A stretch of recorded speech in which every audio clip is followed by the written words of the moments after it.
मिनिटात 30 बातम्या. Powered by बाबा जाधव मसाले, खजिना मराठी चवीचा. अस्सल खा, अस्सल रहा. तुमच्या कॉन्टॅक्ट लिस्टवर कुणाची तरी नजर. डिजिटल कर्ज ॲपवर दिल्ली हायकोर्टाची टास्क. केंद्र सरकार आणि आरबीआयला दिल्ली हायकोर्टाची नोटीस. 15 जानेवारी नंतर राहू देणार नाही, सामान भरून ठेवा. रोहिंग्या आणि बांगलादेशींना नितेश राणेंचा इशारा. देशभक्त मुस्लिम आमच्या सोबत असल्याचंही विधान. मुंबई आग्रा महामार्गावर हिंदुत्ववादी संघटनांचा रास्ता रोको.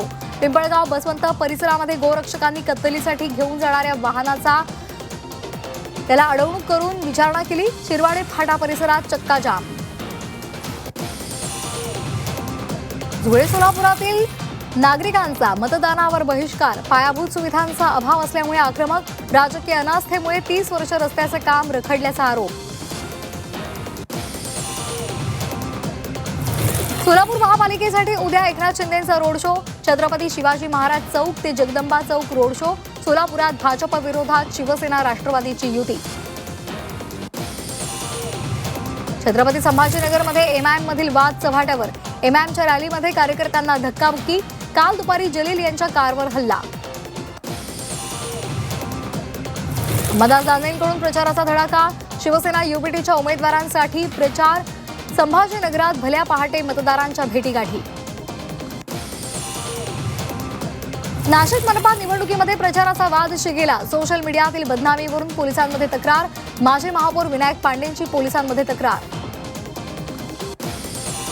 पुण्यामध्ये तब्बल 60 उमेदवार गुन्हेगार. विविध पक्षांच्या उमेदवारांविरोधात गुन्हे दाखल. आंदोलन आणि किरकोळ राजकीय गुन्ह्यांचा समावेश. पुण्यामध्ये अजित पवार यांचा शरद पवार यांना धक्का. प्रदीप कंद, रेखा बांदल यांचा अनेक सरपंचांसह राष्ट्रवादीमध्ये पक्षप्रवेश. अजित पवारांच्या उपस्थितीमध्ये प्रवेश. नाशिकमध्ये भाजपचं 100+ नगरसेवक उद्दिष्ट.